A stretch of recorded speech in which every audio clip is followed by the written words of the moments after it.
Bonjour Nelly, Bonjour Mia.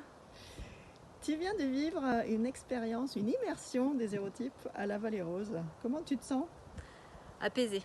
Je me sens détendue et avec l'envie de laisser tout ça exister et voilà, prendre vraiment le temps de le digérer pour moi et du coup le sentir se répandre dans mon système de vie.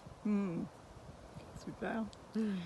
Alors, ce n'est pas ta première aventure dans les hérotypes, mais est-ce que tu te rappelles comment était ta vie et ton système relationnel justement avant les hérotypes?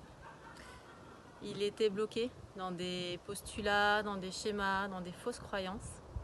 Et aujourd'hui, en fait, j'ai réussi à déposer des jugements, à les dépasser et à m'ouvrir à plus de réalité, la mienne et celle que les autres peuvent m'offrir en fait pendant les stages. Super. Et en sortant de ces 4 jours d'immersion, qu'est-ce qui va changer? J'ai envie de mieux communiquer, de me poser dans une parole en fait avec mon compagnon.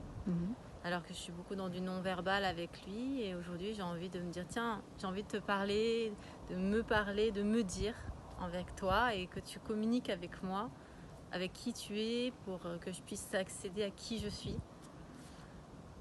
avoir une meilleure interaction tous les deux. Et s'il y a quelqu'un qui hésite à venir à un stage des hérotypes, qu'est-ce que tu aurais envie de lui dire? Ça va dépendre pourquoi il hésite. Ça peut faire peur? Disons qu'il y a un postulat un peu social sur la sexualité, un espèce de tabou, des fausses croyances. Après, on n'est pas tous égaux là-dedans. On a notre schéma familial, notre schéma social et on ne répond pas toujours de la même manière